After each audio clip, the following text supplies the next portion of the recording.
বর্তমানে এই সময়গুলোতে আমাদের খুতবার মূল বিষয় হলো পৃথিবী যতই পেছন দিকে যাচ্ছে, মানে পৃথিবীর একেবারে শেষ সীমানা পর্যন্ত যখন পৌঁছে যাবে, এই পৃথিবীতে এমন কিছু লক্ষণ দেখা দেবে যেগুলো প্রমাণ করবে যে পৃথিবীর বয়স শেষ প্রান্তে চলে আসছে, যেগুলোকে আমরা কিয়ামত হিসেবে জানি। তো কিয়ামতের লক্ষণ বা কিয়ামতের আলামত সম্পর্কে রাসূলুল্লাহ সাল্লাল্লাহু আলাইহি ওয়াসাল্লাম থেকে আমাদেরকে জানানো হয়েছে যে এই পৃথিবী একদিন ধ্বংস হয়ে যাবে, এবং এই পৃথিবী কবে ধ্বংস হবে সে দিন ক্ষণ তো আমাদেরকে জানানো হয়নি, বরং আমাদেরকে কিছু লক্ষণ বাতলে দেওয়া হয়েছে যে পৃথিবীতে যখন এই বিষয়গুলো তোমরা দেখতে পাবে তখন তোমরা দৃঢ়তার সাথে বুঝে নিও যে পৃথিবীর বয়স আর বেশি দিন বাকি নেই, এই পৃথিবী ধ্বংস হওয়ার সময় চলে আসছে। তো রাসূলুল্লাহ সাল্লাল্লাহু আলাইহি ওয়াসাল্লাম থেকে অসংখ্য এই লক্ষণ আমাদেরকে বলে দেওয়া হয়েছে, যেগুলো পর্যায়ক্রমে আমরা দেখতে পাচ্ছি, যেগুলো বাস্তবায়ন হচ্ছে। এই বিষয়গুলো নিয়ে যখন আমরা আলোচনা করেছিলাম, আজকে হচ্ছে এটা 13তম পর্ব। এই 13টা খুতবার মধ্যে আমরা প্রমাণ করেছি যে কিয়ামত হবে এটা নিশ্চিত, কবে হবে এটা কেউ জানে না। তবে এই কিয়ামত যে কাছাকাছি চলে আসছে তার সব থেকে বড় নিদর্শন হচ্ছে, যেমন আল্লাহ কোরআনে বলেছেন, চাঁদ দ্বিখণ্ডিত হও। রাসূলুল্লাহ সাল্লাল্লাহু আলাইহি সাল্লাম বলেছেন মৌতি, মানে আমার মৃত্যু, মানে রাসূল সাল্লাম ইন্তেকাল করে গেছেন, তার মানে শেষ নবীর সময় অতীত হয়ে গেছে, এখন আর করে নতুন করে কোনো নবী আসবে না, তার মানে পৃথিবী এখন শেষের দিকে চলে আসছে। রাসূল সাল্লাল্লাহু আলাইহি সাল্লাম বলেছিলেন বাইতুল মুকাদ্দাসের বিজয়, যেটা ওমর রাদিয়াল্লাহু তাআলা আনহুর মাধ্যমে বিজয় হয়ে গেছে। তারপরে বলা হয়েছে বিভিন্ন মহামারী আসবে, ওমর রাদিয়াল্লাহু তাআলার যুগেই মহামারী খুব চরম আকার এসেছিল। তারপরে বলা হয়েছে এই পৃথিবীতে ফিতনা ছড়িয়ে পড়বে, আর ফিতনা এত ব্যাপক হবে যে একজন ব্যক্তি ইয়ামুরুর রাজুলু বিকবরির রাজুল ওয়া ইয়াকুল ইয়া ওয়াইলি বা ইয়া ওয়াইলাতান বা ইয়া ওয়াইলি মাকানাহু, একজন ব্যক্তি তার ভাইয়ের কবরের পাশ দিয়ে যাবে, সে এত বিপর্যস্ত অবস্থায় থাকবে যে সে তখন ওই মুর্দা ব্যক্তিকে নিজের চাইতে বেশি সুরক্ষিত মনে করবে, যে তুমি মরে গেছো, ভালো হয়েছে, তুমি যদি বেঁচে থাকতা তাহলে দেখতে দুনিয়ার মধ্যে কি শুরু হয়েছে। তো ভালো কোনো মানুষ যদি মরে যায় তাহলে আমি আর আপনি ঠিক এটাই আক্ষেপ করব যে আমি যদি তার জায়গায় হইতাম, তার মানে একজন ব্যক্তির জীবনে এমন বড় বিপর্যয় দেখা দেবে। এটা হচ্ছে কিয়ামতের আলামত সমূহের মধ্যে আলামত। এইভাবে যে বিপর্যয়গুলো মুসলিম জাতিতে দেখা দেবে, গত পর্বে আমরা আলোচনা করেছিলাম, তার একটা বিপর্যয় হলো এই পৃথিবী থেকে এলেম উঠে যাবে। যেই এলম আল্লাহর পক্ষ থেকে নাজিল করা হয়েছিল সেই এলমটা আবার আল্লাহ উঠিয়ে নেবেন। পৃথিবীর মানুষ এমন একটা সময় ছিল যেটাকে আমরা আইয়ামে জাহেলিয়া বলি, সেই যুগের মানুষ আল্লাহকে প্রকৃত অর্থে চিনত না। আল্লাহ সম্পর্কে পরিচয় তাদের ছিল, কিন্তু আল্লাহকে এককভাবে তারা মানত না, তারা পরকালে বিশ্বাসী ছিল না, তারা জেনা করত, মদ পান করত, লুটতারাজ করত, মানে ইসলামে যতগুলো বিষয় হারাম করা হয়েছে এগুলো সব পৃথিবীতে বিদ্যমান ছিল। তারপরে ইসলাম এসেছে, আল্লাহ আমাদেরকে জানিয়েছেন আল্লাহর পরিচয়, পরকালে কি হতে যাচ্ছে সব। সাউন্ড একটু কমাই দেন, এটার কারণে এটা ইফেক্ট হচ্ছে, এই শব্দটা বারবার যখনই কাছে চলে আসতেছি শব্দটা হচ্ছে। তো রাসূলুল্লাহ সাল্লাল্লাহু আলাইহি ওয়াসাল্লাম আমাদেরকে সেগুলোকে জানিয়েছেন যে এই পৃথিবীতে বিপর্যয়টা কিভাবে ঘটবে। তো বলা হয়েছে যে ইলম নাজিল করার মাধ্যমে আল্লাহ আমাদেরকে সম্মানিত করেছেন, আমরা আল্লাহর পরিচয়ে জানতে পেরেছি, আমরা তাওহীদবাদী হতে পেরেছি, পরকালের সম্পর্কে আমরা জানতে পেরেছি। রাসূলুল্লাহ সাল্লাল্লাহু আলাইহি ওয়াসাল্লাম বলেছেন এই পৃথিবী থেকে এই ইলম একদিন উঠে যাবে, মানুষ জানবে না ধর্ম বলে কোনো কিছু, এলেম উঠে যাবে এমন পর্যায়ে যেই কোরআন লিপিবদ্ধ করা হয়েছে কাগজে, যে কোরআনের কপি আছে, এই কাগজে পর্যন্ত কোরআন লেখা থাকবে না, সাদা হয়ে যাবে। মূলত লিখা কাগজ মুছে যায়, এটা হয়তো আমরা বুঝতে পারতেছি না, কিন্তু ভবিষ্যতে হয়তো টেকনোলজি বা এমন কোনো সিস্টেম হয়তো আবিষ্কার হবে যেখানে লিখার মতো করে লেখা হবে, কিন্তু এটা আবার নিমিষেই মিটে যায়, এমনও হতে পারে, যেটা হয়তো আমাদের কল্পনার বাইরে। যেমন বহু কিছু আছে যেগুলো পৃথিবীতে আবিষ্কার হবে আমরা ধারণার বাইরে ছিল, কিন্তু যখন আবিষ্কার হয়ে গেছে তখন আমরা জানতাম না যে এরকমও কিছু হতে পারে। তো ঠিক রাসূলুল্লাহ সাল্লাল্লাহু আলাইহি ওয়াসাল্লাম বলেছেন, পৃথিবীর মানুষ এমন একটা দিন পেতে যাবে যেই দিন রাতে তারা ঘুমাবে, দিনের বেলায় উঠে তাদের কোনো কোরআনের কপি থাকবে না, কোরআন প্রিন্ট আকারে থাকবে না। আর যাদের অন্তরে কোরআন ছিল ওই লোকগুলো তখন পৃথিবীতে থাকবে না। তার মানে এখন সিনাতেও কোরআন নাই, আর প্র্যাকটিক্যালও কোরআন নাই, কোরআনওয়ালারা সব মরে যাবে। তখন এই পৃথিবীতে কোরআন বলে কোনো কিছু থাকবে না। তারপরে মানুষ ভুলে যাবে, মসজিদগুলো থাকবে না, সালাত নামাজ থাকবে না, সিয়াম থাকবে না। কারণ এগুলো আজকে আমরা কেন জানতে পারতেছি? যেটা আমাদের শিক্ষকরা আমাদেরকে জানিয়েছেন, আপনারা আমাদের কাছ থেকে জানতেছেন, আপনাদের কাছ থেকে আপনাদের সন্তানরা জানতেছে। যেমন খেতে বসলে যখন কেউ বাম হাতে খায় আপনি কি বলতেছেন? যে ডান হাতে খাও, বসে খাও, ছেলেকে বলতেছেন। এই সিস্টেমটা উঠে যাবে। তার মানে বাবা নিজেই জানবে না ডান হাতে খেতে হয়, তখন তার সামনে সন্তান বাম হাতে খাবে। সে তো এটাকে হালাল হারাম বোঝে না, সে এটাকে মানে ধর্মীয়করণ করবে না, তখন ও বাম হাতে খাবে। কিন্তু পৃথিবীতে একটা সময় মানুষ জানবে না যে এটা হালাল না হারাম, এটা জায়েজ না জায়েজ, বা এটা বলতে হয় ঘর থেকে বের হলে কি বলতে হবে এটা মানুষ জানবে না। এখন মানুষ জেনে শুনেও বলে না। এখন অধিকাংশ মানুষ, আপনারা যারা আছেন অধিকাংশ মানুষ যদি এখন প্রশ্ন করি আপনি বলতে পারবেন যে হ্যাঁ এটা আমি জানি। যেমন কিছু খেলে কি বলে খেতে হয়? বিসমিল্লাহ। জুতা কোন পায়ে পরতে হয়? ডান পায়ে। কিন্তু আমরা কয়জন ব্যক্তি আছি যে এগুলো প্রপারলি পালন করি? আপনি হাজার মানুষের ভিড়ে যান, তখন দেখতে পাবেন যে অধিকাংশ মানুষ কোন পায়ে জুতা পরতেছে ওর এই ধ্যান খেয়ালই নেই, কিন্তু ও জানে যে এটা ডান পায়ে পরতে হয়। বাথরুম থেকে বের হওয়ার সময় কোন পা দিয়ে বেরোতে হয় ওকে জিজ্ঞেস করেনও বলতে পারবে, কিন্তু আমল করতেছে না। তো একটা সময় আসবে সেই জ্ঞানটাই থাকবে না, এভাবে এলেম উঠে যাবে। রাসূলুল্লাহ সাল্লাল্লাহু আলাইহি ওয়াসাল্লাম থেকে এই মর্মে বেশ কিছু কথা রয়েছে যেটা আমরা গত পর্বে আলোচনা করেছি। বলা হয়েছে এলম উঠে যাবে, ওই মূর্খ লোকগুলোই পৃথিবীতে বেঁচে থাকবে বা মূর্খতাই বিরাজ করবে। এই মর্মে রাসূলুল্লাহ সাল্লাল্লাহু আলাইহি ওয়াসাল্লাম থেকে যে হাদিসগুলো আছে তার একটা হাদিস ইবনে মাজাহ এবং তিরমিজিতে রয়েছে। ইবনে মাজাহতে হাদিসটি 4048 এবং তিরমিজিতে হাদিসটি 2653-তে গত পর্বে আমরা আলোচনা করেছি। রাসূলুল্লাহ সাল্লাল্লাহু আলাইহি ওয়াসাল্লাম বলেছেন, যাকা ইনদা আওয়ানি জাহাবিল ইলম। কোনো একটা ঘটনা বলতে গিয়ে রাসূল বলেছেন, এই যে দেখো আমাদের সমাজ থেকে এগুলো সব উঠে গেছে, আগে ছিল। যেমন আমরা কিছু গাছের উদাহরণ দিয়েছিলাম, কিছু খাদ্যের যেটা মুরব্বীরা জানে হয়তো এই জেনারেশন জানবে না। দেখবেন মাঝে মাঝে ইউটিউবে ফেসবুকে অনেকে স্ট্যাটাস দেয় একটা গাছের, ওই যে আমরা ছিটকি বানাইতাম, বলছে এটা কেউ চিনে কিনা, বা বিংশ শতাব্দীর আগে যারা ছিল তারা চিনে, একটা খাবার পেশ করে যেটা কেউ চিনে কিনা। যেমন আমরা জিলাপি ওই যে গাছে থেকে পেরে পেঁচানো খেতাম, ওই গাছ এখন নাই, উঠে গেছে। তো এইভাবে আপনার আশেপাশে এমন কিছু যেটা আপনি জানেন এখন আর নাই, এটা বাচ্চা বলতে পারবে না সেটা কী জিনিস। তো এইভাবে যেভাবে দেশাচার রীতিনীতি বহু কিছু উঠে যায়, যেমন বর্তমানে 20 বছরও হয় নাই ওই যে ফিতাওয়ালা টেপ রেকর্ডার, যেটা এটা যদি এখন নিয়ে আসি না, এই পিচ্ছি বলতে পারবে না যে এটা কী, এটাতে কী করে, ও বলতে পারবে না, কারণ ওর যুগ শুরু হয়েছে সিডি ক্যাসেট থেকে। কিন্তু ফিতাওয়ালা ক্যাসেট ও দেখে নাই, তখন এটা ওর কাছে মানে বিস্ময়কর মনে হবে। তো এরকম বহু কিছু উঠে গেছে।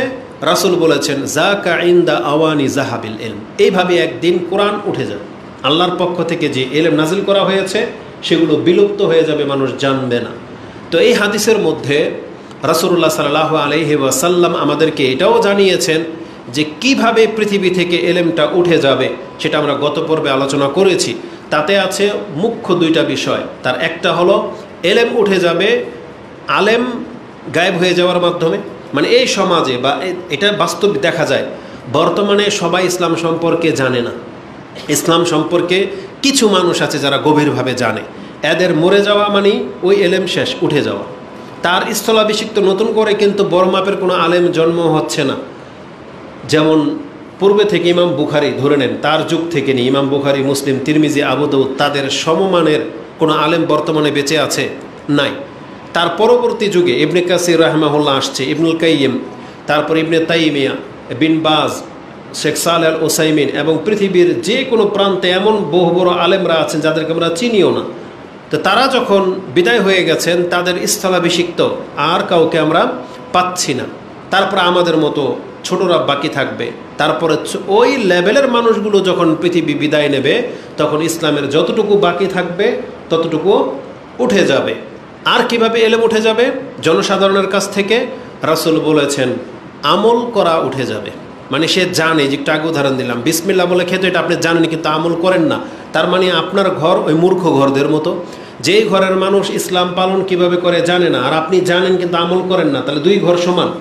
ওই ঘরেরও সন্ধ্যাবেলা জানালা খোলা থাকে, আপনার ঘরেরও সন্ধ্যাবেলা জানালা খোলা থাকে। কেন? ও জানে না। আর আপনি বলেন আমি জানি যে রাসূল বলেছেন সন্ধ্যাবেলার জানালাগুলোকে বিসমিল্লাহ বলে বন্ধ করে নিতে হয়। আপনি বলছেন আপনি জানেন কিন্তু করেন না।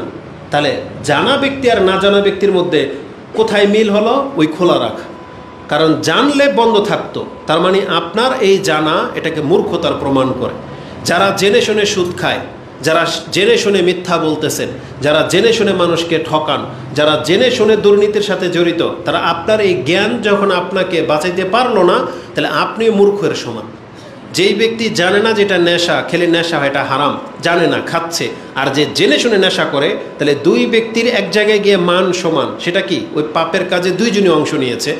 তখন ইসলাম এটা বলবে না যে এটা জ্ঞানী পাপী আর এটা মূর্খ পাপী, বলা হবে দুইজনই মূর্খ। কি বলা হবে? দুইজনই মূর্খ, অজ্ঞ। কারণ জেনে শুনে মানুষ এই কাজটা করে নাকি?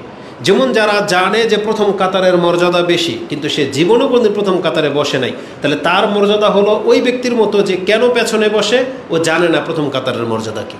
তাহলে আপনার জেনে শুনে আপনার এই জ্ঞান আপনাকে মর্যাদা দিতে পারলো না, তাহলে আপনিও অজ্ঞদের মধ্যে অন্তর্ভুক্ত হয়ে যাবেন। এটা ইসলামের একটা নীতিমালা। তো রাসূল বলেছেন জানাশোনা ব্যক্তিরা শুধু জানবে কিন্তু আমল করবে না, এইভাবে একদিন পৃথিবী থেকে এলেম উঠে যাবে। যেমন আমার মনে আছে, আজ থেকে প্রায় 25 বছর আগে আমাদের সমাজের কোনো একজন মুসল্লিকে আমি দেখেছি, তার টাকনার উপরে, স্কুলের ছাত্র ছিল, স্কুলের।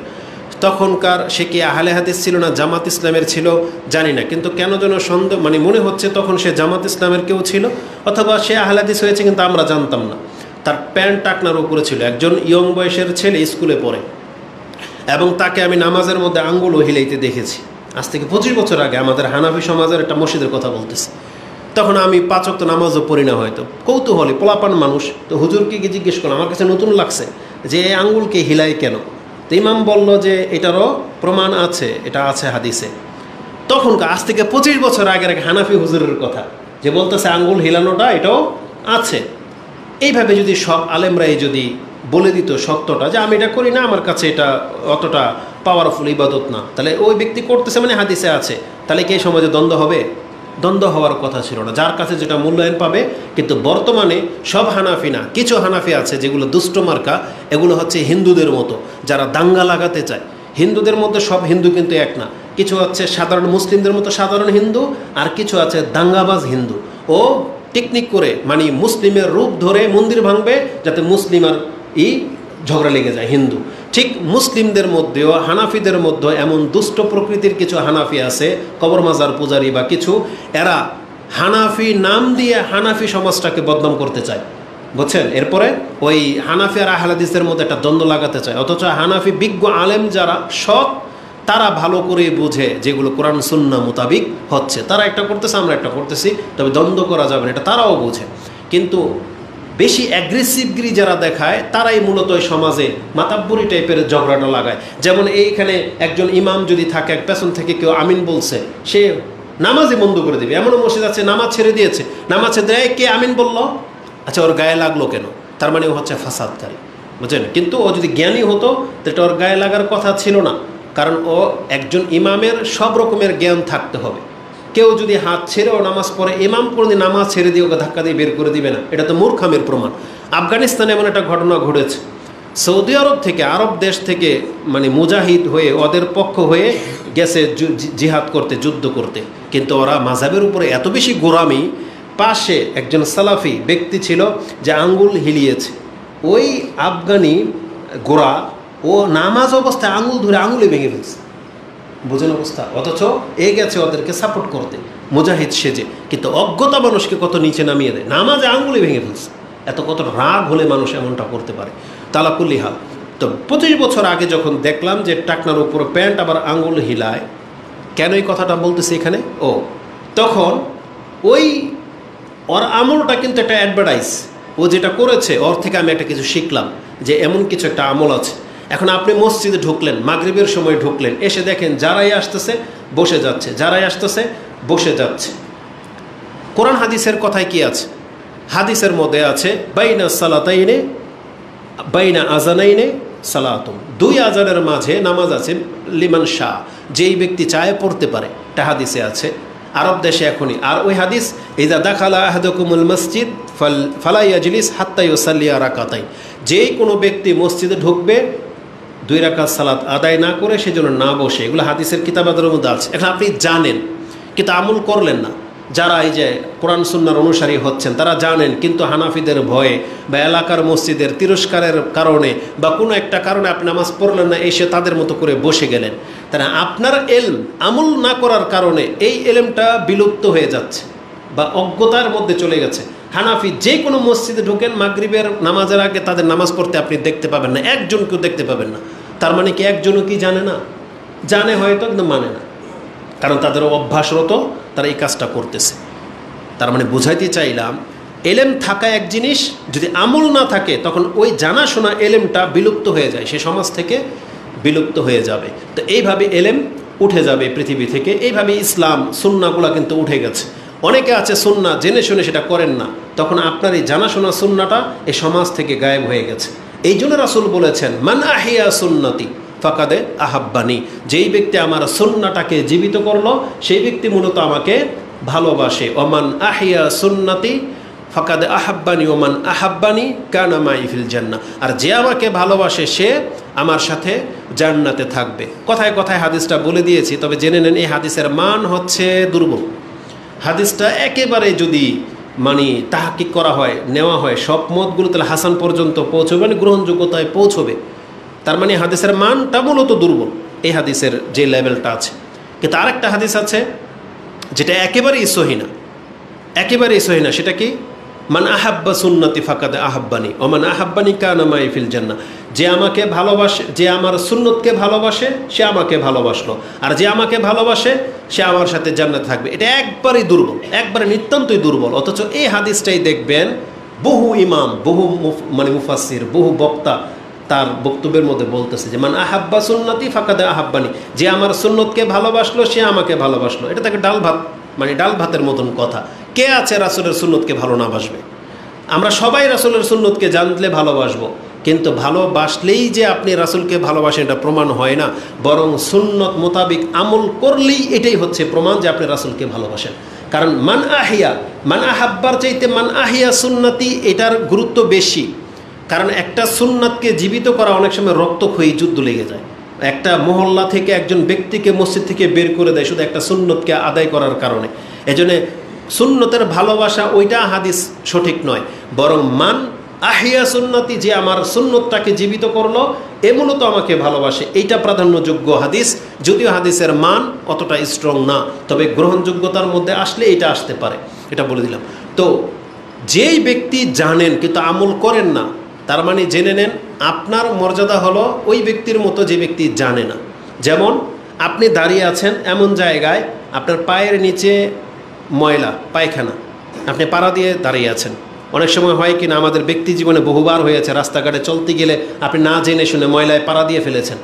এখন একজন দেখেছে, দেখে এসে বলতে তোমার পায়ে ময়লা লাগছে। এখন ও যদি বলে কথা যে আমি জানি, কি বলবেন আপনি? একজন ব্যক্তি জেনে শুনে কোনো দিন পায়খানার মধ্যে পাড়া দিবে, হয় আপনি বলবেন লোকটা জানতো না, নাহলে পাগল। কারণ পাগল ছাড়া এই কাজটা কেউ করে। যেমন ইলেকট্রিসিটি, কারেন্ট, হাই ভোল্টেজ, ও সেটা ধরলো। কে ধরতে পারে? দুইজন ব্যক্তি ধরতে পারে, হয় যে জানে না, আর না হয় সে পাগল নির্বোধ। বাচ্চা ধরতে পারে, বাচ্চা জানে না যেটার মধ্যে কারেন্ট লাগলে কি হয়, এটা বাচ্চা জানে না, এটা পাগল জানে না এটা ধরলে কি হবে। আর ওই ব্যক্তি জানে না, যেই ব্যক্তি ভাবতেই পারে না যে এখানে কারেন্ট কিসের কোত্থেকে আসলো, সে এটা তার ভেবে ধরেছে আর লটকে গেল। এখন যেই ব্যক্তি এটা ধরলো আর ও যদি বলে, তাকে যদি জিজ্ঞেস করা হয় যে এখানে কারেন্ট আছে তুমি জানো, ও যদি বলে আমি জানি, তাহলে ধরলা কেন? আপনার প্রথম প্রশ্ন, আমি তো পাগল, তো যাই না শুনে কেউ এটা ধরবে? তো ধর্মটা ঠিক তাই, আপনি ধর্মের খেলাফ চলতেছেন আর আপনাকে উপদেশ দিলে আপনি যদি বলেন এটা আমি জানি, তা তার মানে আপনি পাগল। জেনে শুনে আপনি হকটা থেকে বাতিলটা কেন করবেন? এটা পাগল ছাড়া কেউ করতে পারে না। আর না হয় আপনি মেনে নেন যে ভাই এটা আমি জানতাম না, কারণ অধিকাংশ মানুষের রেজাল্ট এটাই জানবে যে দেখি নাই, তাই না?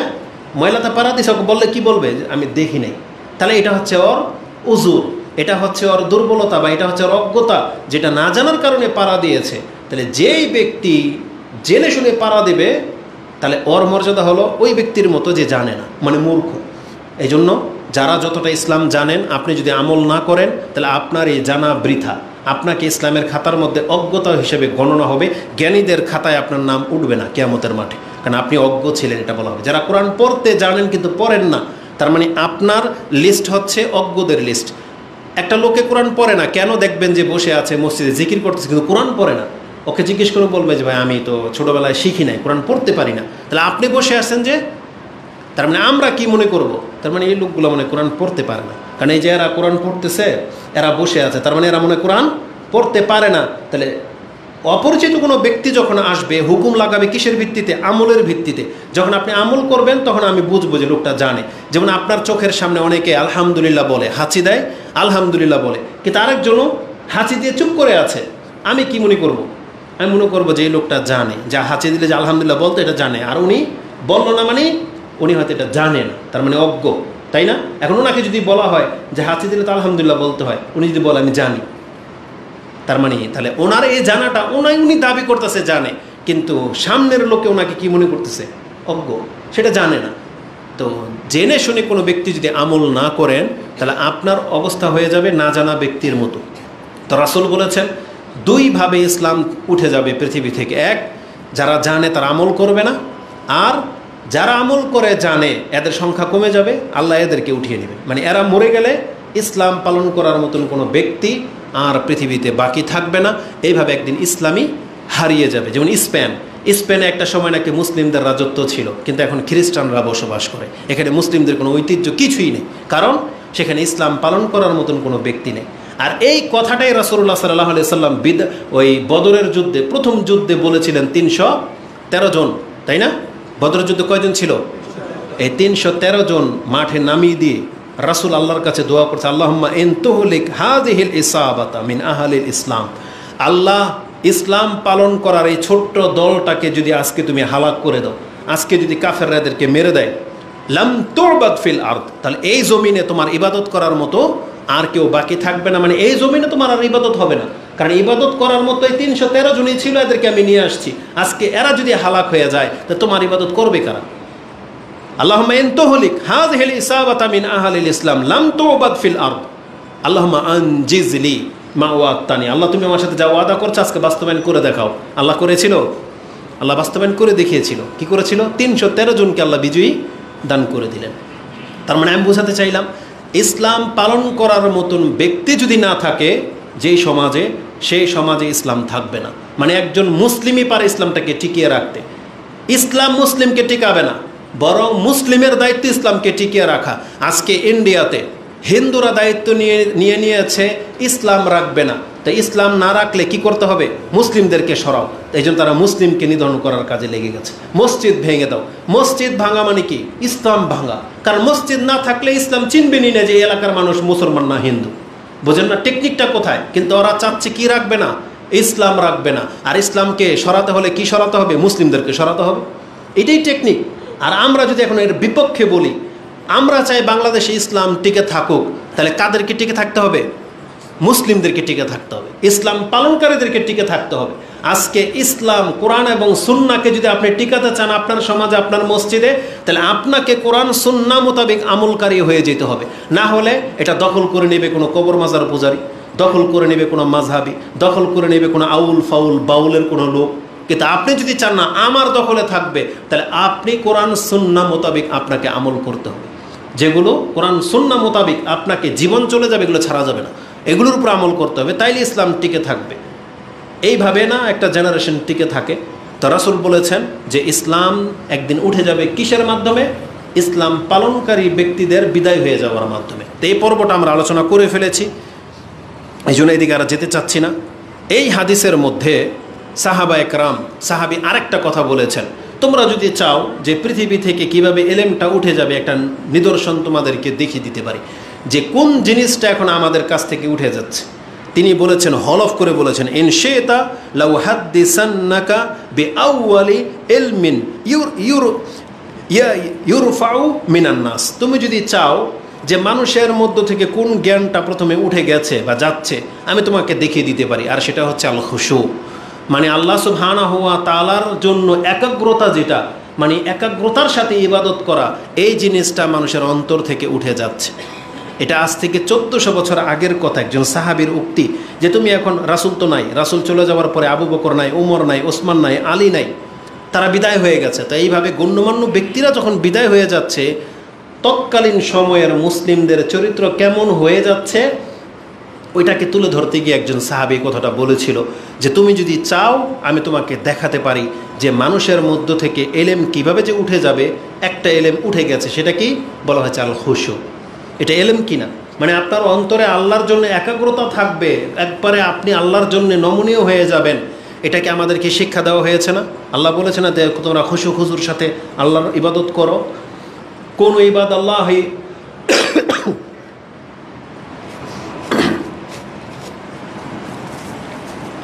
আল্লাহ সুবহানাহু ওয়া তাআলার সামনে আমাদেরকে কানিত বলা হয়েছে, কানিতিন, মানে তোমরা একবারে বিনয়ের সাথে দাঁড়াও। এটা আল্লাহর পক্ষ থেকে এসেছিল। বিনয়ীটা কেমন হয় সেটা সাহাবায়ে কেরাম এবং রাসূলুল্লাহ সাল্লাল্লাহু আলাইহি ওয়াসাল্লাম আমাদেরকে আমল করে দেখিয়েছেন। তাদেরকে কারেন্ট, তারপরে এসি, এগুলো তাদের একাগ্রতা নষ্ট করতে পারে নাই। কিন্তু আজকে আমাদের কারেন্ট আছে, এসি আছে, মসজিদ আছে, বসার মতো জায়গা আছে, কিন্তু আমাদের একাগ্রতা নাই। এখন যদি ধরেন কারেন্ট চলে যায় আর নামাজ যদি লম্বা হয়ে যায়, খুতবা যদি লম্বা হয়ে যায়, অধিকাংশ মানুষ অস্থির হয়ে যাবেন না? কারণ আমাদের ইবাদত হলো আমাদের পজিটিভের সাথে, নেগেটিভের সাথে আমাদের ইবাদত নাই। এখন যদি যুদ্ধ শুরু হয়ে যায়, ঘরে যদি খাদ্য না থাকে, আপনি ডাইরেক্ট বলেন কি এর নামাজ রোজা, আমি খেতেই পাই না। এটা হচ্ছে বর্তমান মুসলিমদের পরিস্থিতি। আর তার যুগে রাসূল ইসলামের সময়কালে সাহাবীদের খাদ্য ছিল না, আমাদের মধ্যে তো ফ্যাসিলিটি ছিল না, কিন্তু ইবাদতে একাগ্রতা ঠিকই ছিল। আল্লাহর দিকে ধাবিত হওয়ার মতন অন্তর তাদের ছিল। আর আমাদের অন্তর হলো ফ্যাসিলিটির সাথে, যে যতটুকু ফ্যাসিলিটি পাবে সে ততটুকু আন্তরিকতা দেখায়, যার ফ্যাসিলিটি কম তার একাগ্রতা কম। এটা সংগঠন পালন করার ক্ষেত্রে, যদি আমরা সংগঠন করি না, কিন্তু আমরা দেখতে পাচ্ছি যারা সংগঠন করে তারা যদি প্ল্যাটফর্ম পায় তাহলে সংগঠনের জন্য যান পড়ান, কিন্তু কর্মী হয়ে থাকতে চায় না কেউ, বুঝেন? ঠিক তেমনি এই মসজিদ ধরেন, যাকে একটা দায়িত্ব দিয়ে দিবেন, সে এসে মানে হামতাম কথা বলতে পারবে, এই লাইট বন্ধ করে, এই দরজা করে, এটা খোলা কেন, এটা ময়লা কেন, যারা এই তদারকি করতে পারবে তারা দেখবেন মসজিদে আগে আসে। কিন্তু এমন বহু ব্যক্তিরা আছেন যাদেরকে দায়িত্বটা দেওয়া হয় নাই বা আপনি নেন নাই, তখন আপনি মসজিদ খোলা রাখলেও কিছু বলতেছেন না, ময়লা পড়লেও কিছু বলতেছেন না, আপনি নিজে উঠায় ফেলে দিবেন, আপনি এটা করতেছেন না, বলবেন কেন, এটা আমার কাজ। একাগ্রতাটা নাই। জীবনের প্রত্যেকটা ক্ষেত্রে আপনি দেখবেন যে আমাদের একাগ্রতা যেটা আল্লাহর অভিমুখী বা খুশু নমনীয় হওয়া, এই জিনিসটা নাই। আজ থেকে 1400 বছর আগেই উঠে গেছে। তো এইভাবে বহু কিছু আমাদের থেকে উঠে গেছে। সততা উঠে গেছে, আমানতদারিতা উঠে গেছে, ওয়াদা খেলাফ শুরু হয়ে গেছে। মুসলিম, এগুলো সব মুসলিমদের চরিত্র। ওয়াদা করলে খেলাফ করে, দুর্নীতি করে, ব্যবসাতে মানুষকে ঠকায়, মিথ্যা বলে, প্রতারণা, সব কিছু মুসলিমদের মধ্যে আছে। কয়জন ব্যক্তি আছে যে তারা চরিত্রের দিক থেকে সবাই তাকে পারফেক্টভাবে গ্রহণ করবে? কে যেন একটা কথা বলেছিল যে আমরা প্রত্যেকের খবর জানি। একজন ব্যক্তি কতটা সৎ, কতটা প্রাধান্যযোগ্য, এটা কিভাবে বুঝবেন জানেন? আচ্ছা বলেন তো দেখি, যারা মেয়ে বিয়ে দিবেন বা যাদের বোন আছে বিয়ে দিবে, আবার এমনও আছে যাদের বন্ধু বান্ধব আছে যারা বিয়ে করবে, একসাথে চলাফেরা করতেছেন, একে অপরকে বলতেছেন আমার বোনটাকে বিয়ে দিব, ভালো একটা পাত্র পেলে জানাইও। বাবা বলতেছে কাউকে, তার ভাইকে, বন্ধুকে, যে আমার মেয়ে আছে, একটা পাত্র দেখো, খুঁজে পাও কিনা, ভালো একটা সন্ধান দিও। অথচ যার কাছে বলা হচ্ছে তার নিজেরও ছেলে আছে, তাই না? সেও খুঁজতেছে যে আমার একটা মেয়ে দরকার, ভালো সম্ভ্রান্ত একটা ভদ্র একটা মেয়ে দিও তো, খুঁজে থাকলে। আচ্ছা, ওনার ছেলে আছে, ওনার মেয়ে আছে, দুইজনেই খুঁজতেছে, কিন্তু একে অপরকে কেন বলে না যে আমার মেয়েটাকে তোমার ছেলের সাথে বিয়ে দিয়ে দিই, বা তোমার মেয়ে আছে আমার ছেলের সাথে বিয়ে দিয়ে দাও? কেন? তার মানে আমরা বন্ধু বটে, আত্মীয় বটে, কিন্তু আপনি মনে করতেছেন যে এর যোগ্য না, কারণ ওর তো আমি চিনি। তাহলে যতদিন পর্যন্ত এই যোগ্যতাটা আমরা অর্জন করতে না পারবো, ততদিন পর্যন্ত জেনে নেন আমি আর আপনি কিছুই হইতে পারিনি। যেই দিন দেখবেন যে আপনার লগের লোক আপনাকে স্বেচ্ছায় মেয়ে দিতে চাচ্ছে বা আপনার মেয়ে নিতে চাচ্ছে, তখন বুঝবেন যে না, ওর কাছে আমার একটা প্রাধান্য আছে, কিন্তু আমাদের কার মধ্যে সেই চরিত্র আছে? অধিকাংশদের মধ্যে ঘাটতি আনালে লোভ। কেন আমাকে পছন্দ করা হচ্ছে না? কারণ হয় আমার মধ্যে ঘাটতি আছে, আর না হলে সে যেটা চাচ্ছে সেটা আমার কাছে নাই। এই দুইটা জিনিস মানুষের সম্পর্ককে দূরে ঠেলে দিয়েছে। কি? এক লোভ, আমার বেশি পাওয়ার আশা, আর না হয় ঘাটতি। হয় আমার মধ্যে ঘাটতি আছে যার ফলে সে স্বেচ্ছায় আমাকে দিতে চাচ্ছে না। তাহলে আমাদের অধিকাংশ মুসলিমদের চরিত্রের মধ্যে এই জিনিসটা আপনি পাবেন। হয় আপনি যোগ্য কিন্তু আপনাকে কেন দিবে না? কারণ আপনার নাই। কি নাই? অর্থ সম্পত্তি নেই, কারণ তার বেশি দরকার। আর না হয় আপনাকে কেন দিচ্ছে না? আপনার সম্পত্তি আছে বা আপনি যোগ্য, তার মানে আপনার চরিত্রের মধ্যে ঘাটতি আছে যেটা সে পছন্দ করে না। তো এটা হচ্ছে আমাদের অবস্থা। তো মুসলিমদের চরিত্র এমন হয়ে গেছে যে কেউ কাউকে, নাহলে ওমর রাদিয়াল্লাহু তাআলার মতন ব্যক্তি তার মেয়েকে প্রথম ডাইরেক্ট আবু বকরকে বলতেছে, আবু বকর তুমি আমার মেয়েটাকে বিয়ে করো। আবু বকর কোনো জবাব দেয় না, গেছে ওমরের কাছে। না, ওমর রাদিয়াল্লাহু তাআলা নিজেই কাকে বলেছিলেন প্রথম? সম্ভবত ওসমান রাদিয়াল্লাহু তাআলাকে বলছে, ওসমান তুমি আমার মেয়েটাকে বিয়ে করো। তখন বলছে না, আমি বিয়ে করব না। আবু বকর রাদিয়াল্লাহুর কাছে বলছে যে তুমি বিয়ে করো, তখন বলছে, একবারে চুপ ছিল। ওমর রাদিয়াল্লাহু তাআলা তিনি বলতেছেন, আমি ওসমানকে যখন বললাম আমার মেয়েটাকে বিয়ে করো, ওসমান কি তখন বউ আছে না নাই? ওসমানের স্ত্রী আছে। তার মানে বলবেন যে সে তো পয়সাওয়ালা ছিল, এই জন্য হয়তো ওমর রাদিয়াল্লাহু তাআলা সেদে গেছে। এই জন্য তারা হচ্ছেন চরিত্রবানদের মধ্যে গ্রেট, সবচেয়ে উচ্চ চরিত্রের লোক। এই জন্যে ওমর রাদিয়াল্লাহু তাআলা সরাসরি রাসূলকে তার সাহস পাবে না এ কথা বলতে গিয়ে। ওমরকে যোগ্য মনে করেছেন, ওমরকে বলেছেন। আবু বকরকে যোগ্য মনে করেছেন নাকি এটা ভেবেছেন এই বুড়ার কাছে আমার মেয়ে বিয়ে দিব? 7 বছরের বড় হচ্ছে আবু বকর ওমরের চাইতে, বা 4 বছরের বড়, কিন্তু গিয়েছেন। ওমর রাদিয়াল্লাহু তাআলা বলেন, আবু বকর, যেই দিন আমি ওসমানকে বলেছিলাম তুমি আমার মেয়েকে বিয়ে করো, ওসমান না করে দিয়েছে, আমার কোনো কষ্ট লাগে নাই। কিন্তু যেই দিন তোমাকে বলেছিলাম আবু বকর তুমি বিয়ে করো, তুমি একটা জবাবও দেও নেন, হ্যাঁ না কিছু একটা বলতা, তখন আবু বকর রাদিয়াল্লাহু তাআলা অন্তরে দেখেন গিরা লাগিয়ে রাখলে চলবে না। মূল কারণটা আবু বকর বললেন যে যেই দিন হাফসা রাদিয়াল্লাহু তাআলা আনহা বিধবা হয়েছেন বা তালাকপ্রাপ্ত হয়েছেন, রাসূল আমাকে জিজ্ঞেস করেছিল যে হাফসার কি ইদ্যত পুরা হয়েছে কিনা। তো যেহেতু আমাকে জিজ্ঞেস করেছে, তখন আমি এটা বুঝে গেছি হয়তো রাসূলের ইচ্ছা আছে, রাসূলের ইচ্ছা আছে। তখন থেকে আমি নিয়ত করে নিয়েছি যদি রাসূল না করে তখন আমি করব। এই জন্য আমি হাও বলতে পারতেছিলাম না, নাও বলতে পারতেছিলাম না। আর রাসূল বলেছেন ওসমান যাকে বিয়ে করবে সে হাফসার চাইতে উত্তম, আর হাফসাকে যে বিয়ে করবে সে ওসমানের চাইতে উত্তম। বলেন তো ঘটনাটা কি? ওসমান কাকে বিয়ে করেছিল? ওসমান বিয়ে করেছিল পরবর্তীতে রাসূল সাল্লাল্লাহু আলাইহি ওয়াসাল্লামের আরেক মেয়েকে। তাহলে সে হাফসার চাইতে উত্তম কিনা? রাসূলের মেয়ে। আর হাফসাকে কে বিয়ে করেছিল? রাসূলুল্লাহ সাল্লাল্লাহু আলাইহি ওয়াসাল্লাম নিজেই। এই জন্য বলেছেন হাফসাকে যে বিয়ে করবে সে ওসমানের চাইতে উত্তম। বুঝলেন? কিন্তু ওমর রাদিয়াল্লাহু কি ভাবতে পেরেছিল যে আমার মেয়েকে রাসূল বিয়ে করবে? কিন্তু তিনি আবু বকর ওসমানকে গিয়ে করেছেন। আমি কেন এই কথাটা বললাম? আমাদের মধ্যে যত শেখদের সাথে সম্পর্ক আছে আপনি একজনকেও পাবেন না যে কোনো শেখকে গিয়ে অফার করেছে আপনি আমার মেয়েকে বিয়ে করেন। কেন? হয় তারা সৎ কিন্তু আমরা লোভী, আমরা আরও বেটার কিছু চাচ্ছি, বুঝছেন? আর না হয় তাদের মধ্যে এমন ঘাটতি আছে যে আমরা হয়তো এমন শেখ সেজে গেছি কিন্তু আপনারা জানেন আমাদের সম্পর্কে যে এর মধ্যে এই ঘাটতি আছে, এই জন্য দিচ্ছেন না। তা আমি যেটা বোঝাতে চেয়েছি মূল কনসেপ্টটা হলো আমাদের মুসলিমদের মধ্যে সব রকমের ঘাটতি চলে আসছে, যেটা হলো কিয়ামতের একটা আলামত। যে রাসূল বলেছেন কিয়ামত, পৃথিবীর কিয়ামত হওয়ার পূর্বে মুসলিমদের মধ্যে এই অবক্ষয়গুলো দেখা দিবে, এলেম উঠে যাবে, মূর্খতা বিরাজ করবে। এটা ছিল গত বক্তব্যের একটা ধারাবাহিকতা। এটা বলতে গিয়েই তো অনেকখানি সময় চলে গেল। তো এইভাবে যে বিপর্যয়গুলো দেখা দেবে, আজকে সে আরেকটা বিপর্যয়ের কথা আপনার কাছে উল্লেখ করি।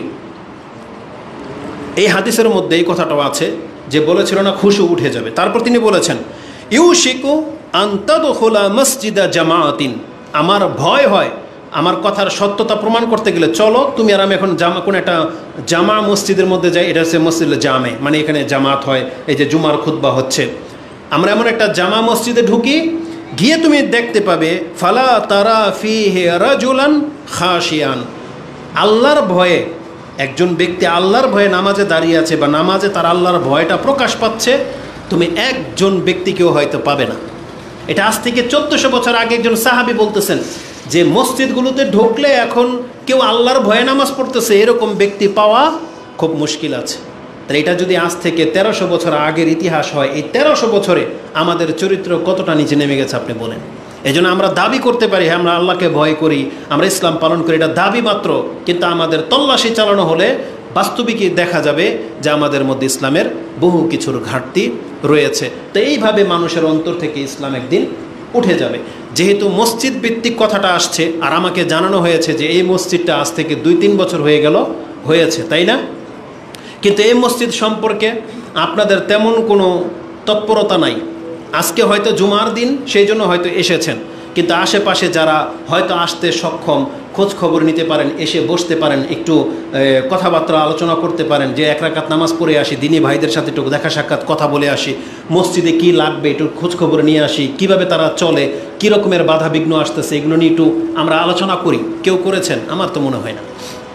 এটা শুধু এই মসজিদ কেন্দ্রিক না, বাংলার জমিনের এমন শত মসজিদে আমরা গিয়েছি দাওয়াতির কাজে, দেখেছি যে বহু মসজিদ আছে অনাবাদ হয়ে গেছে। আবাদ বলতে আপনি কি বুঝান? 5 ওয়াক্ত নামাজ উপস্থিত হওয়া, এটা হচ্ছে আবাদ হওয়া। শুধু জুমার দিনে মসজিদে উপস্থিত হওয়া এটাকে মসজিদের আবাদ বুঝায় না।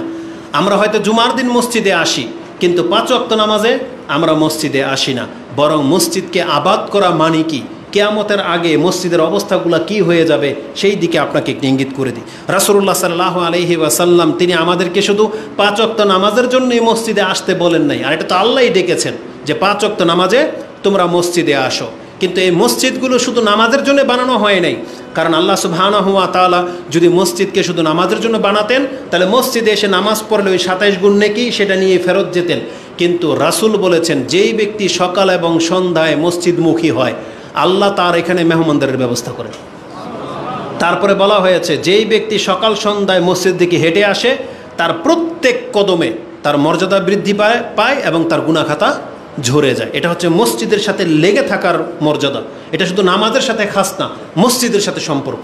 মানে মসজিদ হয়ে গেছে কিছুক্ষণ কাজ নাই, টেনশনে আছেন, বাজারে বসে না থাকে, রাস্তাঘাটের ঢালে বসে না থাকে, অজু করে এসে মসজিদে বসেন, 2 রাকাত নামাজ পড়ে মসজিদে বসেন, এসি ফ্যান যাই আছে, ফ্যানের নিচে বসে আপনাকে কেউ বাধা দিবে না যে তুমি খামাখা ফ্যান চালে এখানে বসে রয়েছে কেন, কোনো কমিটির লোক আপনাকে বাধা দিবে না। তাহলে আপনি গরমে বসে না থেকে মসজিদে বসে থাকেন। আপনি যে চিন্তা করতেছেন মসজিদে বসে করেন।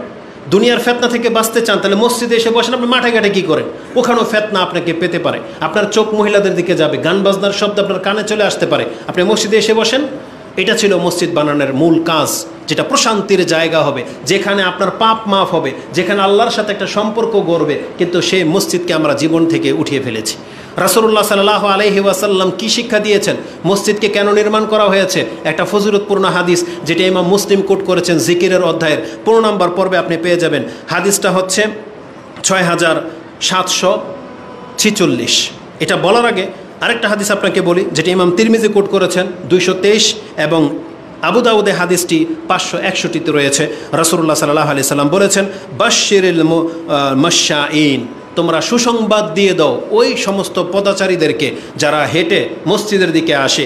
বাশশিরিল মাশশাঈনা ফি যুলাম ইলাল মাসাজিদ, যারা অন্ধকারের সময় মসজিদের দিকে হেঁটে আসে, অন্ধকার হওয়া সত্ত্বেও তাদেরকে সুসংবাদ দিয়ে দাও বিনূরি তাম্মি ইয়াউমাল কিয়ামা, কিয়ামতের মাঠে তাকে পরিপূর্ণ নূর দান করা হবে।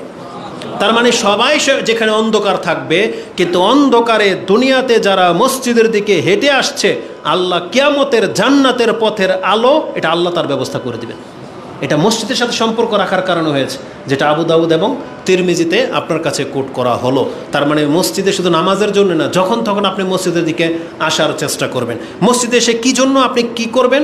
রাসূল বলেছেন, ওমাজতামা কওমান ফি বাইতিম মিন বুয়ুতিল্লাহ, কোনো সমাজের কোনো লোক যদি আল্লাহর ঘরগুলোর মধ্য থেকে কোনো একটা ঘরে এসে জমায়েত হয়, মসজিদে 4-5 জন মিলে এসে মসজিদে ঢুকলো এবং বসলো, কি করবে তারা? ইয়াতলুনা কিতাবাল্লাহ, তারা আল্লাহর কালাম পাঠ করবে। যেমন এই যে জুমার দিন আগে ভাগে আসেন, এখানে কোরআন রাখা থাকবে। আরব দেশে গেলে এখনও দেখতে পাবেন কোরআন, বসে বসে কোরআন পড়েন সবাই সবার মতো করে। আর না হয় এমন 4-5 জন আসছে যারা কোরআন পড়তে জানেন না, তাহলে এমন একজন ব্যক্তি তাদেরকে নিয়ে কোরআনের দার্স চলবে, জুমার আগ পর্যন্ত চলতে থাকুক। রাসূল বলেছেন, ইয়াতলুনা কিতাবাল্লাহি ওয়া ইয়াতাদারাসুনাহু বাইনাহুম, এবং একে অপরকে তাদরিস করবে, মানে কোরআন শিখবে এবং শিখাবে। এই কাজগুলোর জন্য হচ্ছে মসজিদ। এত করে কি হবে? ইল্লা নাজালাত আলাইহিমুস সাকিনা, আল্লাহর পক্ষ থেকে তাদের উপরে প্রশান্তি নাজিল হয়। ওয়া গাশিয়াতহুমুর রাহমা, রহমতের ফেরেশতা তাদেরকে ঘিরে নেয়।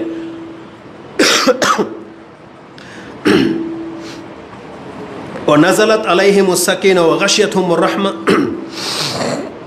ওয়া হাফফাতহুমুল মালাইকা ওয়া যাকারাহুমুল্লাহু ফীমান ইনদা, এবং আল্লাহর কাছে যে সম্মানিত সৃষ্টিরা আছে আল্লাহ তাদেরকে নিয়ে ফকর করে, আলোচনা করে। দেখছো যে আমার বান্দারা আমার ঘরে এসে কাজ কাম ফেলে দিয়ে বসে আছে, কোরআন পড়তেছে, আমাকে স্মরণ করতেছে। আল্লাহ তাদেরকে নিয়ে এদের সম্পর্কে প্রশংসা করে।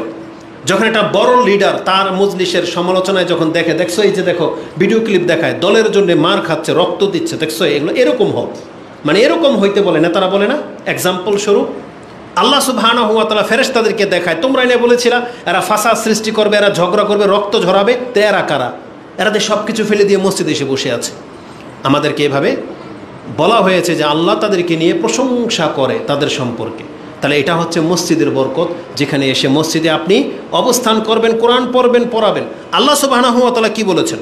মসজিদকে কেন আবাদ করতে হবে, কেন বানাইতে বলা হয়েছে? শুধু নামাজের জন্য? বরং আল্লাহ সুবহানাহু ওয়া তাআলা বলেছেন ফি বুয়ুতিন আযিনাল্লাহু আন তুরফা, কিছু ঘর আছে যে ঘরগুলোর সম্মান বৃদ্ধি করতে আল্লাহ আদেশ করেছে যে এই ঘরকে সবচাইতে সম্মান দেওয়া হোক। সেটা কি? আপনার বেডরুম, রাজার প্রাসাদ, কি?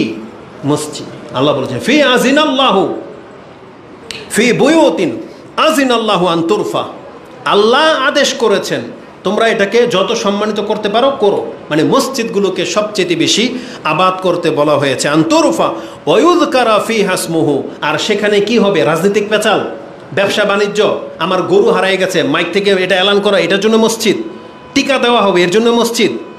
বরং আল্লাহ সুবহানাহু ওয়া তাআলা বলেছেন ইউযকারা ফিহা ইসমুহু, সেখানে আল্লাহর নাম শুধু উচ্চারণ হবে। মসজিদ হবে আল্লাহর জন্যে।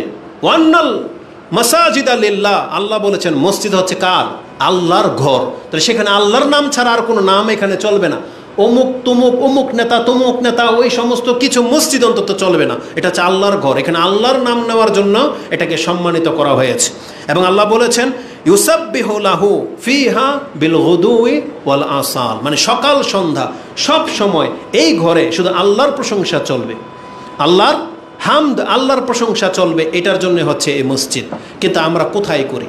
কোথায় করি আমরা? এই আয়াত আল্লাহ সুবহানাহু ওয়া তাআলা সূরা নূরের 36 নম্বর আয়াতে রয়েছে। এবং যারা এটা করবে তাদের মর্যাদা সম্পর্কে আল্লাহ কি বলেছেন? আল্লাহর ঘরকে সবাই আবাদ করে না। আজকের এই পয়েন্টটা এখান থেকে নিয়ে যান।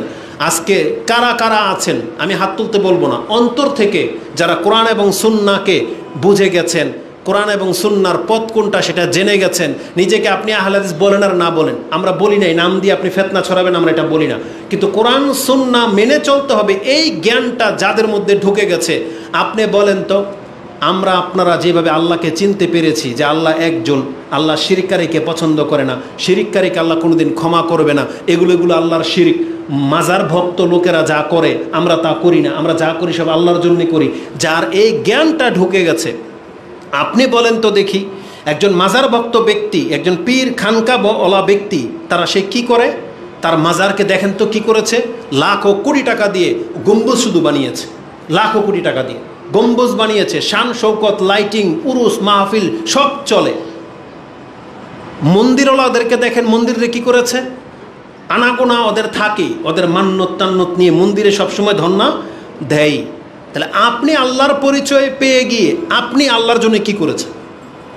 যেই মসজিদে আল্লাহ সুবহানাহু ওয়া তাআলার নাম উচ্চারণ করা হয়, যেখানে তাওহীদের বুলি বুলানো হয়, আপনি তাওহীদকে প্রতিষ্ঠিত করার জন্য আপনার মসজিদের এই টিনের অবস্থা এরকম কেন? আবাদ কেন হয় না? নামাজে 4-5 জন লোক কেন হয়? তাহলে আপনি আল্লাহর পরিচয় পেয়ে আল্লাহর জন্য আমরা কি করলাম? যেখানে একজন মাজার ভক্ত খানকাওয়ালা সে মরে গেছে, কবরে তারটা শান শৌকতের সাথে পিয়ানো বাজতেছে, মিউজিক বাজতেছে, নেশা চলতেছে, লাইটিং চলতেছে, আনাগোনা থেকেই গেছে, বরকতের জন্য মানুষ যায়। কিন্তু আল্লাহর বান্দারা কেন এরকম? আল্লাহর জন্য কোথায় করলাম? অথচ জেনে নেন আল্লাহ একটা সূক্ষ্ম মেসেজ আমাদেরকে দিয়ে দিয়েছে, বান্দা হ্যাঁ এটাই বাস্তব যে মন্দিরের পূজারী সে মন্দিরে যাবে, যে খানকা বাবা ভক্ত, খাজার ভক্ত সে ওইদিকেই যাবে, ওটাকে শান শৌকতের সাথে উঁচা করবে, কবর করবে, পাকা করবে, লাইটিং করবে, টাইলস লাগাবে। কিন্তু যেই ব্যক্তি আল্লাহ এবং পরকালে বিশ্বাসী সে আল্লাহর ঘরকে আবাদ করবে, এটা আল্লাহ বলে দিয়েছে। তাহলে এই ধরনের মসজিদগুলো কোনো কবর মাজার পূজারীকে দিয়ে আবাদ হবে না। তো এটা কাদেরকে দিয়ে আবাদ হবে? যারা একমাত্র আল্লাহতে বিশ্বাসী। তাহলে যারা দাওয়াত পেয়ে গেছেন তারা পেছনে কেন থাকেন, তারা আগে কেন বাড়েন না? আল্লাহ সুবহানাহু ওয়া তাআলা তাদের সম্পর্কে বলেছেন, ইন্নামা ইয়ামুরু মাসাজিদাল্লাহি মান আমানা বিল্লাহি ওয়াল ইয়াউমিল আখির, নিশ্চয়ই আল্লাহর ঘর তো তারা আবাদ করবে যারা আল্লাহ এবং পরকালে বিশ্বাসী। আল্লাহ সুবহানাহু ওয়া তাআলা বলেছেন, আমানা বিল্লাহি ওয়াল ইয়াউমিল আখির ওয়া আকামাস সালাহ ওয়া আতাউ যাকাত, যারা নামাজ কায়েম করবে, যারা যাকাত দেয়, ওয়ালাম ইয়াখশা ইল্লাল্লাহ, তারা আল্লাহ ছাড়া আর কাউকে ভয় পায় না। তারা যারা আল্লাহ ছাড়া আর কাউকে ভয় পায় না, তার মানে আল্লাহ ছাড়া আর কারো কাছে কোনো আশা ভরসা নাই। আল্লাহ বলেছেন এই ধরনের ব্যক্তিরাই কেবল মসজিদকে আবাদ করতে পারবে। এটা আমাদের দাবি। এই জন্য আমরা হলাম সেই ব্যক্তি যারা আল্লাহ ছাড়া আর কাউকে আমরা ভয় করি না, আল্লাহ ছাড়া কারো কাছ থেকে আমরা আশার জন্য ধর্ণা ধরি না, আমরা কোনো মাজারে গিয়ে সাজদা করি না, আমরা কোনো খানকা ওলি দরবেশে বিশ্বাসী না যে তারা উল্টে ফেলতে পারে। আমরা জানি যে সমস্ত ক্ষমতা কার? আল্লাহর। তো যারা এই শিক্ষা পেয়ে গেছেন, এই আল্লাহর ঘরগুলোকে আবাদ করে, এটা আপনাদের দায়িত্ব। আর সেটা শুধু ওই 5 ওয়াক্ত শুধু জুমার দিনে মসজিদে আসা এটা আবাদ না। আপনি যখন তখন এসে মসজিদে 2 রাকাত সালাত পড়বেন, বসবেন, এটা কোরআন নেবেন, কোরআন পড়বেন, কাউকে কোরআন শিক্ষা দিবেন, জিকির আজকার করবেন, নামাজ শেষ হয়ে যাবে, সবাই চলে যাবে, কিন্তু আপনি যাবেন না। কেন? কারণ আপনারা এখনো বহু জিকির আজকার বাকি আছে। এটা মসজিদ কেন্দ্রিক, এটাকে আমাদেরকে ধরে রাখতে হবে। আল্লাহ বলেছেন মুশরিকদের কাজ না মসজিদকে আবাদ করা। এই জন্য দেখবেন যারা মাজার ভক্ত তারা কোনোদিন মসজিদের ধারে প্রান্ত আসে না, তারা ওদিকেই পড়ে আছে। কিন্তু আমি আর আপনি তো আল্লাহ ভক্ত, তাহলে আমাদেরকে মসজিদ বিমুখ কে করলো? আল্লাহ সুবহানাহু ওয়া তাআলা বলেছেন, মা কানা লিল মুশরিকিনা আইয়ামুরু মাসাজিদাল্লাহ, মুশরিকদের কাজ না আল্লাহর ঘরকে সমুন্নত করবে, এটা মুশরিকদের কাজ না। বরং আল্লাহ সুবহানাহু ওয়া তাআলা তাওহীদবাদীদেরকে দিয়েই এই প্রতিষ্ঠিতের কাজ করিয়ে থাকেন, যেমন মদিনাকে আল্লাহ সুবহানাহু ওয়া তাআলা করেছেন। এই জন্য আল্লাহ সুবহানাহু ওয়া তাআলা মক্কার লোকদেরকে দিয়ে কিন্তু মক্কার খেদমত হতো। মক্কার খেদমত হইতো না? কত শান শৌকতের সাথে তারা মক্কাটাকে সামাল দিয়ে রেখেছিল, কিন্তু আল্লাহর কাছে এটা পছন্দনীয় হয় নাই। আল্লাহ এই জন্য তাওহীদবাদীদেরকে দিয়ে, মুহাম্মদ সাল্লাল্লাহু আলাইহি সাল্লামকে দিয়ে সেই ঘরকে আবার দখল করিয়েছেন, সেখান থেকে মূর্তি সমস্ত মুশরিকানা চিন্তা ভাবনাকে দূর করিয়েছেন। তার মানে আল্লাহ সুবহানাহু ওয়া তাআলা টিনের পছন্দ করে, কিন্তু সেটা তাওহীদবাদীদের হোক, এটা আল্লাহ পছন্দ করে। এই জন্য কোনো শিরকিয়ানা লোকদেরকে দিয়ে আশা ভরসা রাখেন না। আপনাদেরই কাজ এই মসজিদকে আবাদ করা, অন্যদের শান শৌকতের দিকে তাকানো যাবে না। আপনার এই টিনের ঘরের এই ছাউনির নিচে বসে আপনি ইবাদত করেন, আপনার নেকি বেশি হবে, আপনার একটা গ্রহণযোগ্যতা আছে, কারণ আপনি হচ্ছেন আল্লাহর বান্দা। আমরা হলাম আল্লাহর বান্দা, এই জন্য আল্লাহ আমাদেরকে ডেকেছেন। আল্লাহ বলেছেন মুশরিকদেরকে দিয়ে কোনোদিন মসজিদ আবাদ হবে না, কিন্তু আপনি তো দাবি করতেছেন আপনি মুশরিক না, তারপরও কেন আপনার মসজিদের মধ্যে লাইট জ্বলে না? কেন? কেন আপনার মসজিদের মধ্যে মুসাল্লি থাকে না? এটা কেন হয়েছে? বরং এই ধরনের একটা মসজিদ হয়ে যাওয়া মানেটা কি? এটা আপনারা কত বড় আল্লাহ সুবহানাহু ওয়া তাআলার নিয়ামত, যেখানে চারদিকে বেদাত আর খোরাফাত চলে, সেখানে আপনি কোরআন সুন্নাহ দিয়ে একটা মসজিদ পেয়ে গেছেন। আপনি এটার নিয়ামতের কদর করে শেষ করতে পারবেন? কোনোদিন কদর করতে পারবেন না। অতএব এগুলোকে আবাদ করার চেষ্টা করেন। রাসূলুল্লাহ সাল্লাল্লাহু আলাইহি ওয়াসাল্লামকে জানানো হয়েছে তারা এমন ব্যক্তি, রিজালুন লা তুলহিহিম তিজারাতুন ওয়ালা বাইউন আন যিকরিল্লাহ। আল্লাহ বলেছেন এর এমন ব্যক্তিরা হবে যাদের ব্যবসা বাণিজ্য, তাদের দুনিয়াবি ব্যস্ততা আল্লাহর স্মরণকে তাদেরকে বাধা দিয়ে রাখতে পারবে না। তার মানে তাদের বিজনেস যত বড় হয়ে যাক না কেন, যারা যত বড় পলিটিক্যাল ব্যক্তি হয়ে যাক না কেন, আল্লাহর জিকিরের ব্যাপার যখন আসবে, তাদের ব্যবসা বাণিজ্য, তাদের পরিবার, তাদের রাষ্ট্র তাদেরকে থামিয়ে রাখতে পারবে না। আজান হওয়া মাত্রই তারা সবকে উপেক্ষা করে দিয়ে আগে মসজিদমুখী হবে। এটা হওয়া উচিত ছিল। আল্লাহ বলছে রিজালুন লা তুলহিহিম তিজারা, আল্লাহর বান্দা তো তারাই যাদের ব্যবসা বাণিজ্য আল্লাহর স্মরণ থেকে যাদেরকে গাফেল করতে পারে না। কিন্তু আজকে আমাদের চরিত্র কি হয়ে গেছে? আজকে আমরা কোরআন সুন্নাহওয়ালা হওয়া সত্ত্বেও অন্যদের মতো আমরা দুনিয়াবি সমস্ত কাজে ব্যস্ত, শুধু আল্লাহর জিকিরের ক্ষেত্রে আমাদের উদাসীন। আজান হয়ে যাওয়ার পরেও জামাত ছুটে যায়, তারপর আপনার মসজিদের দিকে মন টানে না। কেন এমনটা হয়েছে? কোরআনকে একবার ধরে দেখলেন না। একটু জিকির করতে হবে, আল্লাহর কাছে দোয়া করতে হবে, এটা আমাদের অধিকাংশদের চরিত্র থেকে গায়েব হয়ে গেছে। এটা মোটেও কাম্য নয়। আল্লাহ আমাদেরকে বোঝার এবং সে অনুযায়ী আমল করার তৌফিক দান করুন। রাসূলুল্লাহ সাল্লাল্লাহু আলাইহি ওয়াসাল্লাম তিনি বলেছেন যে এই মসজিদগুলোকে আল্লাহ সুবহানাহু ওয়া তাআলা জিকিরের জন্য, কোরআন তেলাওয়াতের জন্য, নামাজের জন্য কায়েম করতে বলা হয়েছে। কিন্তু মসজিদগুলো সম্পর্কে বলেছিলাম যে কিয়ামতের পূর্বে কি ঘটবে। রাসূলুল্লাহ সাল্লাল্লাহু আলাইহি ওয়াসাল্লাম তিনি বলেছেন সায়াকুনু ফি আখিরিজ জামান কওমুন ইয়াকুনু হাদিসুহুম ফি মাসাজিদিহিম লাইসা লিল্লাহি ফিহিম হাজাতুন। এই হাদিসটা এই সপ্তাহে জেনেছি, যেটা এই মসজিদ কেন্দ্র করে যখন বক্তব্য করা হবে সার্চ করে এই হাদিসটা সামনে চলে আসছে। ইবনে হিব্বানে 6761-তে আপনি পাবেন, এবং সিলসিলাতুল আহাদিস সাহিহার মধ্যে নাসরুদ্দিন আলবানী 1163-তে হাদিসটাকে সহি বলেছেন। কি আছে হাদিসে? রাসূলুল্লাহ সাল্লাল্লাহু আলাইহি ওয়াসাল্লাম বলেছেন, এই পৃথিবীতে যে বিপর্যয়গুলো দেখা দিবে তার একটা বিপর্যয় হলো মসজিদে মানুষ তো আসবে। কেমন মানুষ আসবে?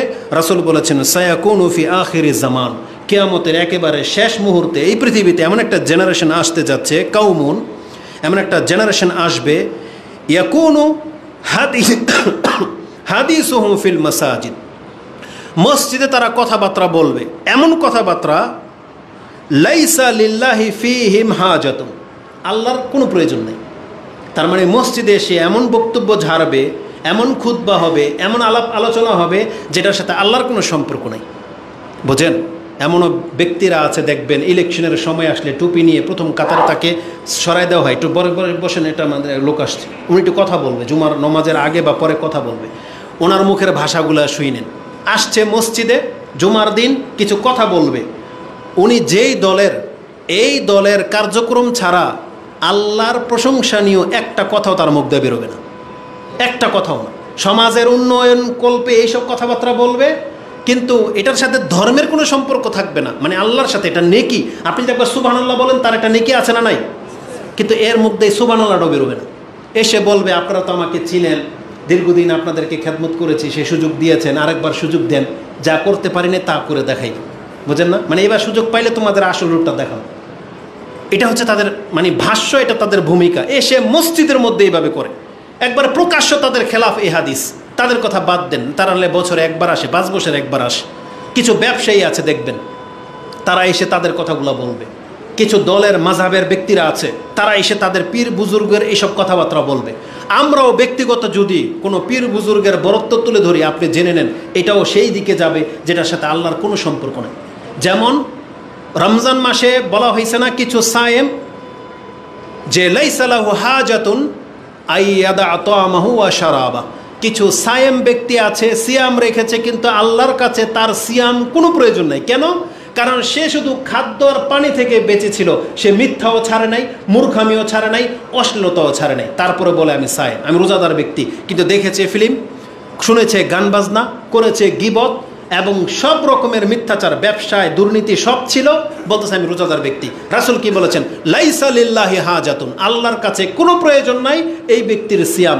ঠিক তেমনি আমাদের মসজিদগুলোতেও এমন কওম জন্মাবে, খুতবা দেবে, বক্তব্য করবে, ওই যে মূল গোল মিটিং হয়ে মিটিল মিসিং করবে, এসে টাকা গণবে ঠিকই, কোথায় কি লাগবে না লাগবে, কে কোন দায়িত্ব পালন করবে, শুধু এগুলো নিয়ে পেঁচাল পারবে, যেগুলো আল্লাহর কাছে কোনো প্রয়োজন নেই। বরং মসজিদে যদি কথা বলতে হয়, সেখানে একমাত্র আল্লাহর বরত্বের কথা চলবে। রাসূলুল্লাহ সাল্লাল্লাহু আলাইহি সাল্লাম যখনই মিম্বরে দাঁড়িয়েছেন, এটা নিছক পরকালমুখী।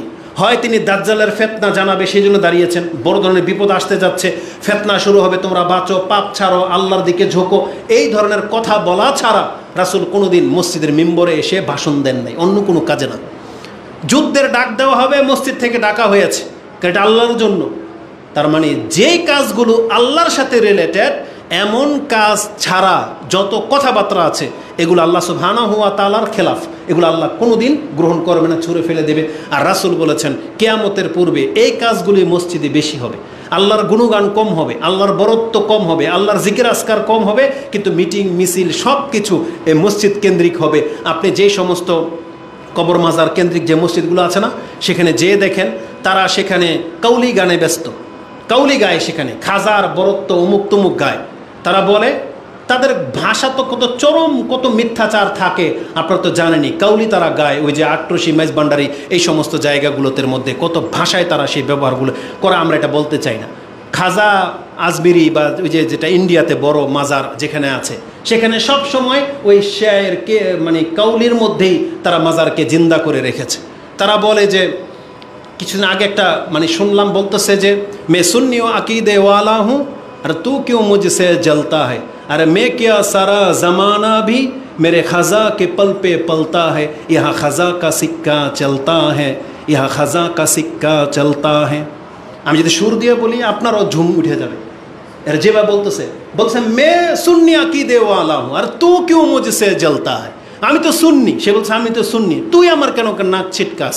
মে কিয়া সারা জামানা ভি মেরে খাজা কে পল পে পলতা হ্যায়, লা হাওলা ওয়ালা কুওয়াতা ইল্লা বিল্লাহ, আস্তাগফিরুল্লাহ ওয়া আতুবু ইলাইহি। পুরা জামানাটাকে খাজায় চালায় না আল্লাহ চালায়? তাহলে তাদের তো এগুলো শান শৌকত, তারা এগুলো নিয়ে বেঁচে আছে, কিন্তু আমরা তো আল্লাহ সুবহানাহু ওয়া তাআলার জন্য বেঁচে আছি। তাহলে আল্লাহর বরত্ব কবে পৃথিবীতে কায়েম হবে? বাংলাদেশে নাকি 90%-এর অধিক মানুষ মুসলিম, অথচ সেখানে আজ পর্যন্ত আল্লাহর দিন কায়েম হয়নি।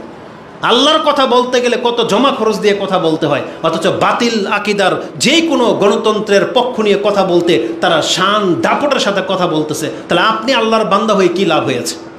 এই জন্য রাসূল বলেছেন, আল্লাহর কাছে একজন শক্তিশালী মুমিন 100টা ওই দুর্বল ইমানদার চাইতেও বেশি শ্রেয়।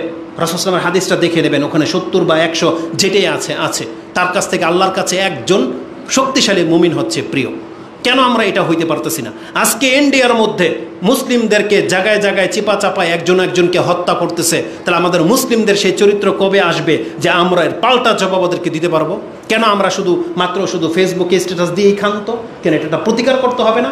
আর একটার জায়গায় এখন 10টা মরে গেলে তখন না ওদের কলিজার মধ্যে ভয় ঢুকতো যে না, আমরা আর এটা করতে পারবো না। একটা হিন্দুর বাচ্চা যখন বলেছে যে কাশ্মীরের 26 জনের জায়গায় আমরা 260 জন প্রাণ চাই, তার মানে ওরা 260টা মুসলিমকে হত্যা করবে, এর জবাবে যদি আমরা বলতে পারতাম তারা 260টাকে একটা মুসলিমের রক্ত নতুন করে ঝরা তাদের 100টা লাশ জাগাতে ফেলে দেবে, তখন ওনারা ভয় পাইতো। কিন্তু আজকে আমাদের মুসলিমদের পক্ষ থেকে ডাক কেন দেওয়া হয় না? আজকে আপনার দেশে আপনি ইসলাম কায়েম করবেন, আপনি আওয়ামী লীগ আর বিএনপির গুদাগুতির কারণেই পুরো দেশ শেষ, রসাতলে যাচ্ছে। আল্লাহর দিন কবে কায়েম হবে? প্রত্যেকটা দল নিজ নিজ জায়গা থেকে শক্তিশালী হওয়ার চেষ্টা করতেছেন, তা আল্লাহর দল কবে জাগবে? আপনি তো মুসলিম, আপনি তো যুবক, তাহলে আল্লাহর জন্য কবে আপনি রাস্তায় নামবেন? কবে আল্লাহর জন্য আপনি ডাক দিবেন? কবে এটা হবে? অথচ দিন দিন আমাদের জীবন শেষ হয়ে যাচ্ছে। তা আল্লাহ সুবহানাহু ওয়া তাআলা, রাসূলুল্লাহ সাল্লাল্লাহু আলাইহি ওয়াসাল্লাম বলেছেন, কিয়ামতের পূর্বে এই পৃথিবীতে এমন ঘটবে যে মসজিদগুলোতে আল্লাহ সুবহানাহু ওয়া তাআলাকে সন্তুষ্ট করার মতন কথা খুব কম হবে। তারা ওই যে দলীয়করণ, ব্যক্তি স্বার্থ, এইসব নিয়েই কথা হবে, যেই কথা আল্লাহর কাছে কোনো মূল্য রাখে না। এটা সহিহ ইবনে হিব্বানের মধ্যে আপনি হাদিসটি 6761তে পেয়ে যাবেন। এবং রাসূল বলেছেন, মিন আশরাতিস সাআ, কিয়ামতের একটা নিদর্শন হলো আইয়াতাবাহা আন-নাসু ফিল মাসাজিদ, তোমরা দেখতে পাবে মানুষ মসজিদকে নিয়ে গর্ব করবে যে আমার অঞ্চলের মসজিদ সবচেয়ে সুন্দর, সবচেয়ে বড়। দেখবেন শুরু হয়ে গেছে, আরব দেশগুলোতে বহুত আগে থেকে শুরু হয়ে গেছে, বাংলাদেশে শুরু হয়েছে। নোয়াখালীর এটা সবচেয়ে জাঁকজমকপূর্ণ মসজিদ, ঢাকাতে সবচেয়ে বড় মসজিদ, অমুক জায়গায় এত সবচেয়ে বড় মসজিদ, এবং এত চাকচিক্যপূর্ণ, এত সুন্দর। এগুলো নিয়েই প্রতিযোগিতা শুরু হবে, কিন্তু মসজিদের ভিতরে থাকবে খালি। আজকে তাই হয়েছে। কিন্তু আপনার টিনের ঘর, মসজিদগুলো যদি এইভাবে জুমার দিন যেভাবে ভরা থাকে, যদি এটা যদি জোহরের ওয়াক্ত হইতো, এটা যদি আসরের ওয়াক্তে এটা হইতো, এটা হচ্ছে মসজিদের শান। আপনি গর্ব করে বলতে পারবেন, আলহামদুলিল্লাহ আমাদের মসজিদের 5 ওয়াক্ত 10 কাতার ফুল থাকে। বাংলার জমিনে একটা মসজিদ দেখাইতে পারবে এরকম? বাজারের মসজিদ ছাড়া, যেগুলো বেশি লোকালয় হয়, সেগুলো ছাড়া আপনি গ্রামগঞ্জের একটা মসজিদও পাবেন না যেটাতে 5 ওয়াক্ত 5 কাতার পুরা হয় না। এটা হওয়া উচিত না। এই জন্য মসজিদের আবাদ মানে হলো মসজিদের মুসাল্লি সংখ্যা বাড়া, মসজিদে কোরআন তেলাওয়াত হওয়া, মসজিদে মক্তব চালু করা, মসজিদে আল্লাহ সুবহানাহু ওয়া তাআলার জন্য খাস করা। সেখানে আল্লাহ ছাড়া আর কোনো ব্যক্তির ঘোষণা সেখানে চলবে না, একমাত্র আল্লাহর কথা চলবে। এটা হলো মসজিদকে আবাদ করা। কিন্তু রাসূল বলেছেন, মিন আশরাতিস সা আইয়াতাবাহা আন-নাসু ফিল মাসাজিদ, মানুষ শুধু মসজিদকে নিয়ে গর্ব করবে, ফখর করবে, চাকচিক্যপূর্ণ করবে, কিন্তু তারা মসজিদে মুখী হবে না, মসজিদে নামাজের জন্য তারা আসবে না। রাসূলুল্লাহ সাল্লাল্লাহু আলাইহি ওয়াসাল্লাম থেকে আরেকটা হাদিস আমি আপনাকে বলি, ওমান আযলামু মিম্মান মানাআ মাসাজিদাল্লাহ। এটার আগে আল্লাহ বলছেন, লা তাকুমুস সাআ, ওই ভাষাটাই, কিয়ামত ততক্ষণ পর্যন্ত কায়েম হবে না, হাত্তা ইয়াতাবাহান নাসু ফিল মাসাজিদ, যতদিন পর্যন্ত মুসলিমরা এক মসজিদ আরেক মসজিদের সাথে রেষারেষি গর্বের আকার ধারণ না করবে, ততদিন পর্যন্ত কিয়ামত হবে না। আর যখনই দেখবেন যে মসজিদ নিয়ে রেষারেষি শুরু হয়ে গেছে, তখনই বুঝতে পারবেন যে কিয়ামত আর বেশি দিন বাকি নাই। তখন আল্লাহর কাছে তওবা করবেন, তওবা করে দ্রুত ঈমান গ্রহণ করবেন, ভালো কাজ করা শুরু করে দেবেন। যখন দেখবেন যে মুসলিমের মধ্যে দ্বন্দ্ব দেখা দিয়েছে, তখন বুঝবেন যে কিয়ামত আর বেশি দিন বাকি নাই। তার আগেই যেন আপনি আল্লাহমুখী হতে পারি, আমাদের কর্ম করে সেই রাস্তাটা করে নিতে হবে। আল্লাহ সুবহানাহু ওয়া তাআলা আমাদেরকে বলেন, ওমান আযলামু মিম্মান মানাআ মাসাজিদাল্লাহি আইয়ুযকারা ফিহা ইসমুহু। এটা সর্বশেষ পয়েন্ট, এটা বলবো। আজকে বাংলার জমিনে দুঃখের সাথে বলতে হয়, আমাদের হানাফি ভাইদেরকে বলবো, তারা তো আসলে মসজিদ ভাঙে না। হানাফিদের মধ্যে কিন্তু অনেক গ্রুপ আছে, ভাগ আছে। মাযহাবটা হয়তো হানাফি, কিন্তু ল্যাংটার মেলাতে যায় যে ল্যাংটা যেটা, এটা কোন মাযহাবের লোক বলেন? ল্যাংটা কোন মাযহাবের? হানাফি। দেওয়ানবাগি কোন মাযহাবের? হানাফি। আটরশি, মাইজবান্ডারি, চরমনাই, তাবলিগ সবই হানাফি। কবর মাজার পূজার রেজবি, বেরুলবি, এটা কারা, কোন মাযহাবের লোক? হানাফি। তো এখন রেজবি, কবর মাজার পূজার যদি কোনো অপরাধ করে, এখন আমরা যদি বলি হানাফিরা করছে, নিঃসন্দেহে হানাফি আলেমদের খারাপ লাগবেই। কারণ তারা বলবে আমাদের সাথে এটা কেন জড়ানো হইল, কারণ আমরা তো এগুলো করি নাই, আমরা তো এটা খেলাফ, তাই না? কিন্তু মাযহাবটা তো হানাফির। এখন আমরা বলতে গেলে রেজবি নাম নিয়ে তো বলতে পারি না। আমরা যখন হানাফি বলি তখন তাদের গায়েও লাগে। তবে আমরা যথাসাধ্য চেষ্টা করব হানাফি আলেমদেরকে আঘাতমূলক কথা না বলে সহনশীল ভাষা বলবো। আমরা হানাফি না বলে দেওয়ানবাগি বলবো, হানাফি না বলে আমরা রেজবি বলবো, আটরশি মাইজবান্ডের ল্যাংটাই বলবো। তাহলে হতে পারে আমাদের সম্প্রীতিটা ঠিক থাকবে, আমরা আঘাতমূলক কোনো কথা বলবো না। তবে আমাদের হানাফি সমাজের আলেমদের এটা রিকোয়েস্ট, তারাও তাদের জায়গা থেকে এটাকে কনসেপ্ট ক্লিয়ার করতে হবে যে আমরা আহলে সুন্নাহ ওয়াল জামাতের লোক, আহলে হাদিসের খেলাফ আমরা না। তারা যেটা করতেছে কোরআন সুন্নাহ মোতাবেক করতেছে, মসজিদ ভাঙার সাথে আমাদের কোনো সম্পর্ক নাই। তারা যদি এই বিবৃতিটা দিয়ে দেয় তাহলে আমরা কিন্তু তাদেরকে দেখে নিতাম। কিন্তু হানাফির কিছু বড় বড় আলেম আছে, তারা উস্কিয়ে দেয় ওই আমিন বলা নিয়ে, রফিলে দেন করা নিয়ে। তারা তাদের মিম্বর থেকে বলে দেয় যারা আমিন বলবে এরা গলা ধাক্কা দিয়ে বের করে দিবেন। এটা কি কোনো মাইজবান্ডারি বলেছিল? এটা কোনো দেওয়ানবাগে বলেছে? এটা হানাফির কিবারুল উলামা যারা, তারা বলেছে। বাইতুল মুকাররমের মসজিদের মতো জায়গা থেকে, মিম্বর থেকে যদি বলা হয় যারা সৌদি আরবে গিয়ে কামলাগিরি করতে গেছে নিয়ে আসছে আমিন, যদি এটা বাইতুল মুকাররমের মতন মসজিদের ইমাম যদি এরকম ব্যঙ্গ করে বলে, সেই জাতির কাছে কি ইসলাম সেফ? তাহলে সেই জাতির কাছে কোরআন সুন্নাহ কত দূরে যে নিক্ষিপ্ত হবে আপনি টেরই পাবেন না। মূল ইন্ধনদাতা তারাই। মসজিদ ভেঙে দিয়ে বলতেছে নিমলে মসজিদই বিলে ছিল না, বুঝেন? বলছে মিথ্যা বলতেছে, আহলে হাদিসরা মিথ্যা বলতেছে, এরা জঙ্গি। এনে মসজিদই ছিল না, কই মসজিদ ভেঙে ফেলছে। সুবহানাল্লাহ।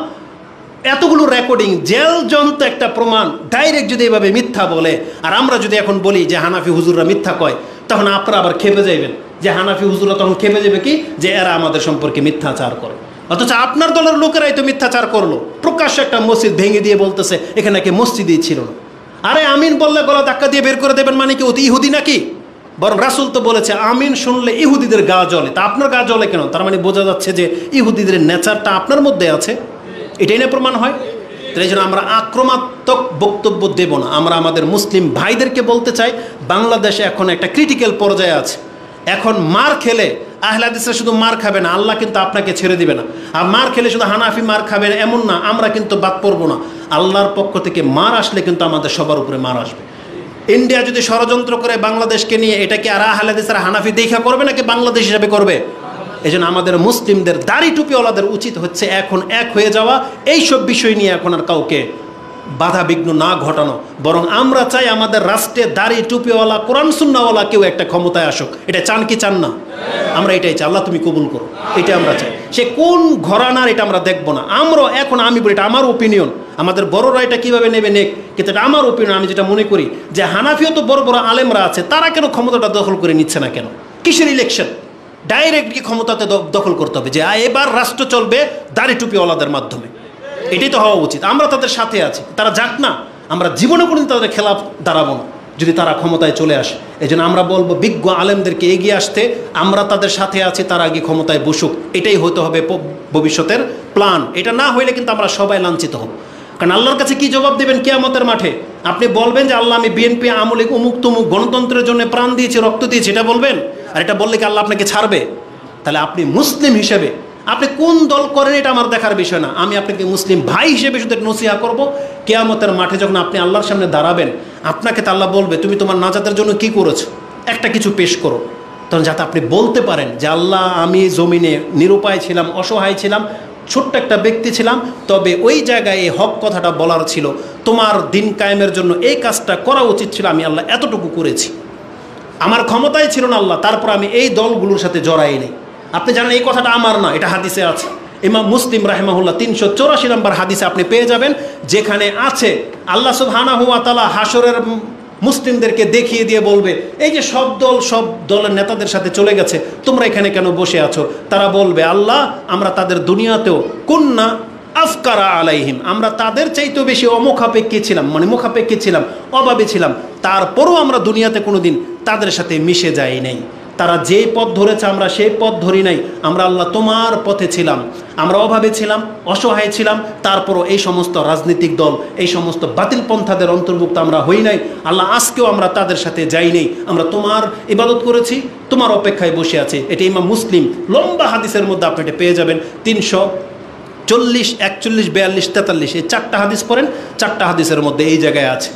আমরা মুসলিমরা বলবো আল্লাহ আমরা কোনো মুশরিকের সাথে অন্তর্ভুক্ত হইনি, আমরা তাদের দলভুক্ত ছিলাম না। তারা ছিনে বিনে খাবে, রাসূল বলেছে ফুরাত নদী থেকে স্বর্ণ বেরোবে, খবরদার তোমরা কিন্তু সেখানে যাবে না। তাহলে আমরা যারা যাব না, আমরা এটা আল্লাহর কাছে বলতে পারবো যে আল্লাহ আমরা যাইনি।